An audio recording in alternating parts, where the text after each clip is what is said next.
नमस्कार दोस्तों, स्वागत है आपका आपके अपने YouTube चैनल मैथरिक्स इंडिया में। आज के इस वीडियो में हम बहुत ही इजी और सिंपल वे में रिमाइंडर कैसे फाइंड आउट करते हैं वो सब डिस्कस करेंगे using the help of Wilson's theorem and Euler's generalization of Fermat's theorem. So let's get started. इस लेक्चर में हमारा मेन फोकस इस टाइप के क्वेश्चंस पे रहेगा कि 12 फैक्टोरियल को जब हम 13 से डिवाइड करेंगे तो क्या रिमाइंडर आएगा, 21 फैक्टोरियल को 23 से डिवाइड करेंगे तो क्या रिमाइंडर आएगा, 2 इंटू 28 फैक्टोरियल को 31 से डिवाइड करेंगे तो क्या रिमाइंडर आएगा। और इस टाइप के क्वेश्चंस भी डिस्कस करेंगे सिंपल वे में। पिछले लेक्चर में हमने इन सब क्वेश्चंस को सोल्व किया था, इस टाइप के क्वेश्चंस को, लेकिन और भी सिंपल वे में हम कैसे सोल्व कर सकते हैं वो सब डिस्कस करेंगे यहाँ पे कि 7 टू द पावर 8 को 15 से डिवाइड करेंगे तो क्या रिमाइंडर आएगा। इन सभी क्वेश्चंस को हम सिंपलेस्ट वे में कैसे आंसर कर सकते हैं, ये सब जानने के लिए आप इस वीडियो को एंड तक जरूर देखें। अगर आपको वीडियो अच्छा लगे तो don't forget to subscribe the channel as it motivates me to make more interesting and exciting videos for all of you. So let's start answering the questions. इन क्वेश्चंस को हम कुछ ही सेकंड्स में आंसर कर सकते हैं। जैसे first question, 7 to the power 8 को जब हम 15 से डिवाइड करेंगे तो रिमाइंडर आएगा हमारे पास 1। जब 2 टू द पावर 146 को 105 से डिवाइड करेंगे तो हमारे पास रिमाइंडर आएगा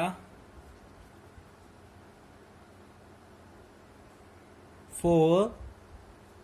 जब 12 फैक्टोरियल को 13 से डिवाइड करेंगे तो हमारे पास रिमाइंडर आएगा 12। जब 21 फैक्टोरियल को 23 से डिवाइड करेंगे तो हमारे पास रिमाइंडर आएगा 1। जब 2 इंटू 28 फैक्टोरियल को 31 से डिवाइड करेंगे तो हमारे पास रिमाइंडर आएगा 30। फैक्टोरियल वाले क्वेश्चंस को सोल्व करने में हमारी हेल्प करती है विल्सन्स थ्योरम। स्टेटमेंट क्या है इसकी, if p is a prime number then p minus 1 factorial is congruent to -1 mod p। Means इन दोनों नंबर्स का डिफरेंस डिविजिबल है किससे, p से। अगर इसको हम दूसरे वे में लिखना चाहें तो ये भी लिख सकते हैं p minus 1 factorial is congruent to p minus 1 mod p। अगर हम पॉजिटिव इंटीजर में आंसर चाहते हैं तो, क्योंकि p माइनस 1 एक पॉजिटिव नंबर होगा, तो इन दोनों का डिफरेंस डिविजिबल होगा किससे, p से। और दूसरे वे में बोलना चाहें तो क्या बोल सकते हैं, जब p माइनस 1 फैक्टोरियल को p से डिवाइड करेंगे तो रिमाइंडर क्या आएगा, p माइनस 1। इस थ्योरम का कन्वर्स क्या है, if p minus 1 factorial is congruent to -1 mod p then p is a prime number. Means अगर ये स्टेटमेंट ट्रू है तो एक p क्या होगा, prime number.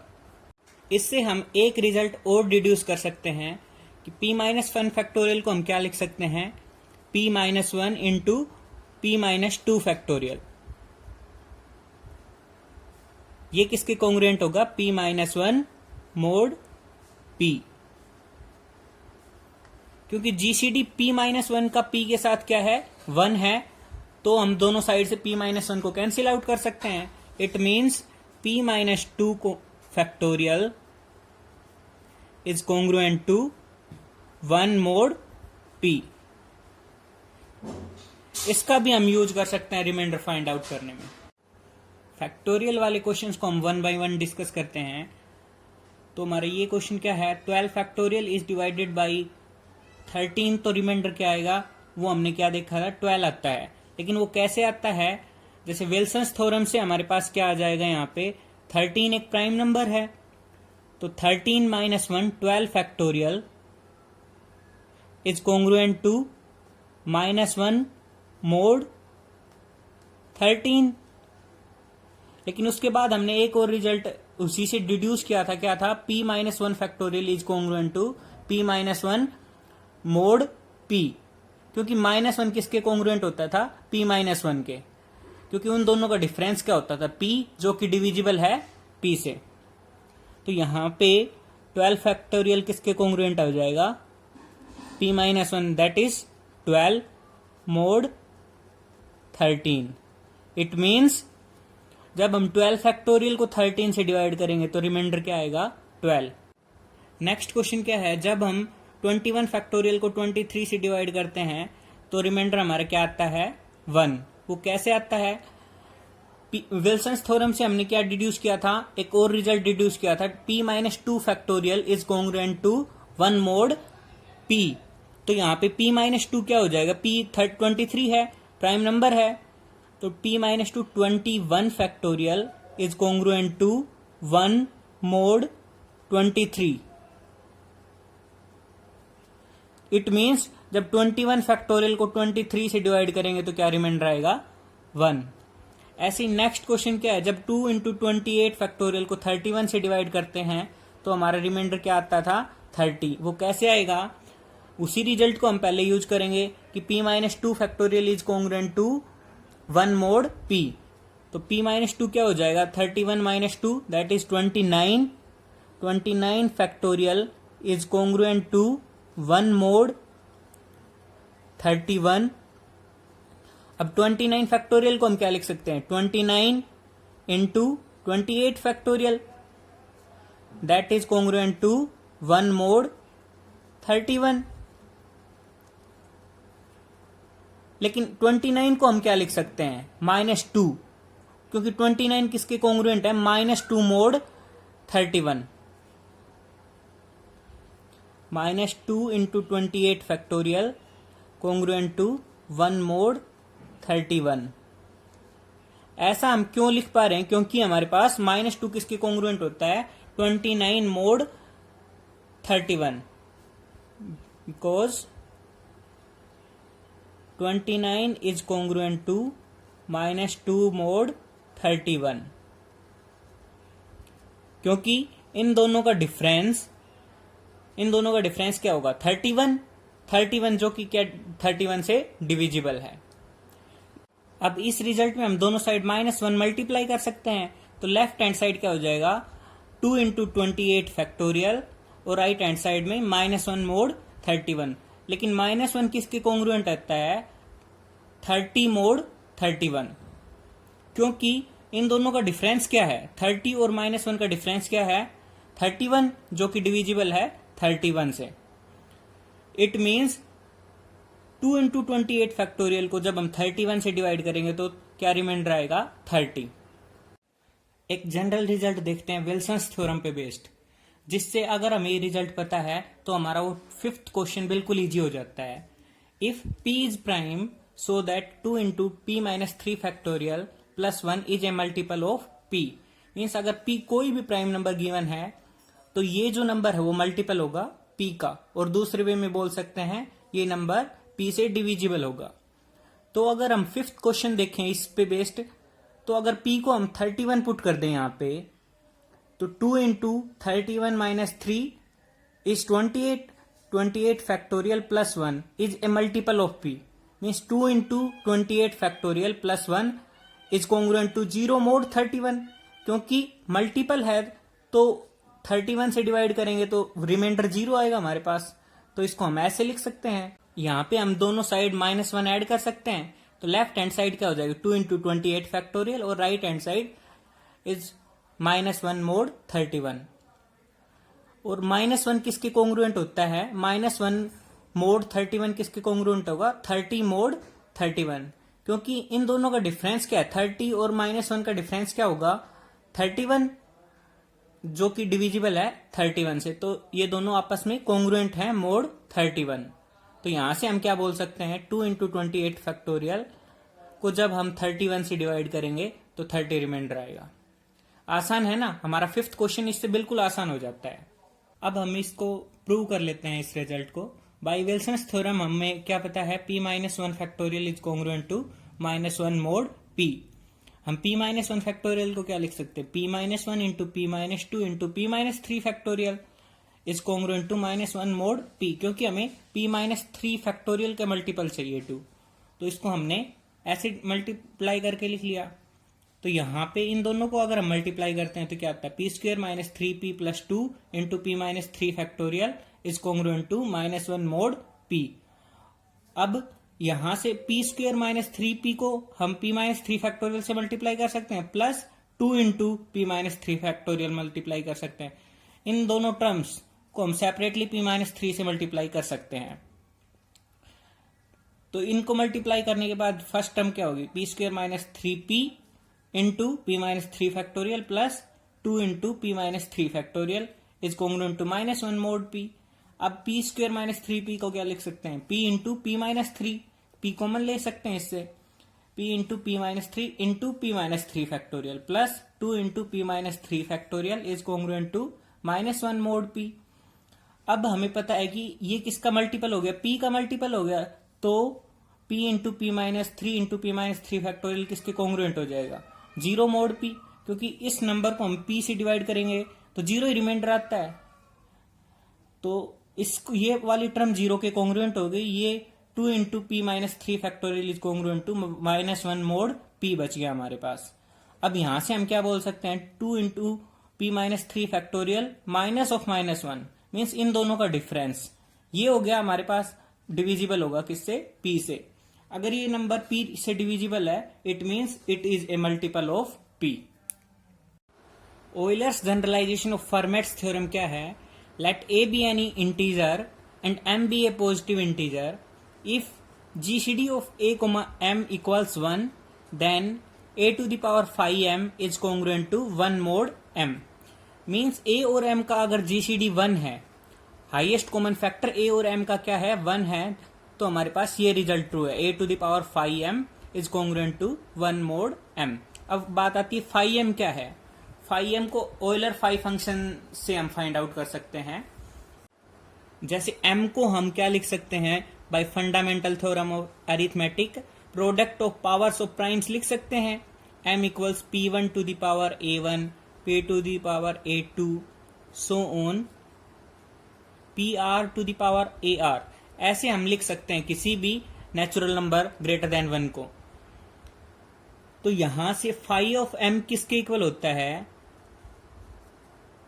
m into 1 minus 1 by p1 1 minus 1 by p2 so on 1 minus 1 by pr। तो यहां से phi m की वैल्यू निकाल लेंगे और इस रिजल्ट में पुट कर सकते हैं हम। इसको दूसरे वे में हम क्या लिख भी सकते हैं, m into p1 minus 1 upon p1 into p2 minus 1 upon p2 so on pr minus 1 upon pr। तो नीचे वाली p1 p2 pr से हम m को कैंसिल आउट कर सकते हैं क्योंकि m इसी के इक्वल है। तो ये रिजल्ट किसके इक्वल आ जाएगा, p1 minus 1 into p2 minus 1 so on pr minus 1। p1 minus 1 p2 minus 1 so on pr minus 1। अब हम फर्स्ट और सेकंड क्वेश्चन डिस्कस कर लेते हैं कि जब 7 टू द पावर 8 को 15 से डिवाइड करते हैं तो 1 रिमाइंडर कैसे आता है। 15 और 7 का जीसीडी क्या है, 1 है। तो हम ओयलर्स जनरलाइजेशन ऑफ फॉर्मेट्स थ्योरम से हम सबसे पहले phi ऑफ m की वैल्यू निकालना चाहेंगे। phi ऑफ 15 की वैल्यू निकालेंगे। 15 को हम क्या लिख सकते हैं, 3 into 5।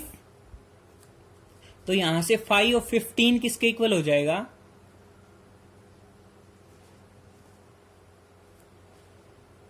P1 minus 1 into P2 minus 1। P1 minus 1 क्या है, 2 इंटू P2 माइनस 1 क्या है, 4, दैट इज 8। तो phi ऑफ 15 की वैल्यू हमारे पास क्या आ गई, 8। तो a to the power phi of m is congruent to 1 mod m होता है। तो यहां पे a की वैल्यू क्या है, 7। तो 7 to the power 8 is congruent to 1 mod 15, क्योंकि m की वैल्यू क्या है, 15। तो यहां से हम क्या कह सकते हैं कि 7 टू द पावर 8 को जब 15 से डिवाइड करेंगे तो क्या रिमाइंडर आएगा, 1। ऐसे ही नेक्स्ट क्वेश्चन क्या है, जब हम 2 टू द पावर 146 को जब 105 से डिवाइड करते हैं तो रिमाइंडर क्या आता है, 4। वो कैसे आता है कि हमारे पास 2 और 105 का जीसीडी तो क्या है, 1 है। तो अब वैसे ही हम सबसे पहले phi ऑफ m की वैल्यू निकालेंगे, लेकिन m को हम क्या लिख सकते हैं, 105 को क्या लिख सकते हैं, 3 इंटू 5 इंटू 7 लिख सकते हैं। तो यहां से फाइव ऑफ 105 किसके इक्वल हो जाएगा? P1 minus 1 that is 2 into P2 minus 1 that is 4 into P3 minus 1 6, which equals to 2 into 4 into 6 equals to 48. It means 2 to the power 48 is congruent to 1 mod 105. और यहां से हम क्या लिख सकते हैं? दोनों साइड 3 पावर्स कर सकते हैं क्योंकि हमें 146 पावर चाहिए, तो 3 पावर करेंगे तो क्या हो जाएगा? 2 to the power 144 is congruent to 1 to the power 3 करेंगे तो 1 ही रहेगा, 1 mod 105. अब हम दोनों साइड 2 स्क्वायर से मल्टीप्लाई कर सकते हैं. लेफ्ट हैंड साइड मल्टीप्लाई करेंगे तो क्या हो जाएगा? 2 to the power 146 और राइट हैंड साइड में 4 mod 105. इट मीन्स जब हम 2 to the power 146 को 105 से डिवाइड करेंगे तो रिमाइंडर क्या आएगा? 4. हमारा कन्वर्स पार्ट क्या था? If p minus 1 factorial is congruent to minus 1 mod p, then p is a prime number. Let us quickly go through the proof of this result. क्योंकि हमें पता है ये रिजल्ट गिवन है हमें, तो इन दोनों का डिफरेंस डिविजिबल होगा p से. इन दोनों का डिफरेंस क्या होगा? ये नंबर p minus 1 factorial plus 1 ये डिविजिबल होगा p से. हमें क्या प्रूव करना है? p is a prime number. Let us assume that p is not a prime number. हम कॉन्ट्राडिक्शन से ये रिजल्ट प्रूव करेंगे. Let p equals p1 into p2. क्योंकि p प्राइम नंबर नहीं है तो ये कंपोजिट नंबर होगा, तो p को हम ऐसे लिख सकते P1 इंटू P2. P1 की वैल्यू जिसमें लाई करेगी 1 और P के बीच में, और P2 की वैल्यू भी 1 और P के बीच में लाई करेगी. यहां से हम क्या बोल सकते? P1 P को डिवाइड करेगा, क्योंकि P1 P2 के प्रोडक्ट में हम P को लिख सकते हैं, तो P1 P को डिवाइड भी करेगा. और हमें पता है P डिवाइड इसको करता है, P minus 1 factorial plus 1. P1 P को डिवाइड कर रहा है और P इसको डिवाइड कर रहा है. इट मीन्स P1 इस नंबर को भी डिवाइड करेगा by transitivity. P1 divides P minus 1 factorial plus 1. इसको हम फर्स्ट इक्वेशन अज्यूम करते हैं. और हमें पता है कि P1 की वैल्यू कहां पे लाई करती है? 1 और P के बीच में लाई करती है, मतलब P minus 1 तक जा सकती है इसकी value. This implies P1 divides P minus 1 factorial. क्योंकि P minus 1 factorial क्या है? Product of 1 2 3 up to P minus 1. तो P1 भी उनमें से ही कोई नंबर होगा, तो P1 उनमें से ही कोई नंबर होगा, तो P1 डिवाइड करेगा इनके उन सभी नंबर के प्रोडक्ट को, जो कि क्या है? P minus 1 factorial. इसको हम सेकंड इक्वेशन नेम दे देते हैं. तो फ्रॉम 1 and 2 हम क्या कह सकते हैं? P1 डिवाइड करेगा इन दोनों नंबर के डिफरेंस को भी डिवाइड करेगा. तो इन दोनों का डिफरेंस क्या होगा? P minus 1 factorial plus 1 minus of this P minus 1 factorial. यहां से P minus 1 factorial को हम कैंसिल आउट कर सकते हैं, तो P1 किसको डिवाइड करेगा? 1 को. लेकिन ये पॉसिबल नहीं है, but this is impossible since P1 is greater than 1. हमें पता है P1 1 से बड़ी वैल्यू है, यहाँ पे हमने देखा था. देयरफॉर आवर सपोजिशन इज रोंग. क्योंकि हमने क्या अज्यूम किया था? P is not a prime number. वो सपोजिशन हमारी रोंग हो गई, क्योंकि हमारा रिजल्ट लास्ट में हमारे कुछ कॉन्ट्राडिक्शन आ गई है. Hence P is a prime number. आपके लिए एक एक्सरसाइज क्वेश्चन है. Find the remainder when 2 into 26 factorial is divided by 29. Means 2 into 26 factorial को जब 29 से डिवाइड करेंगे तो क्या रिमाइंडर आएगा? Right your answers in the comment box. Thank you.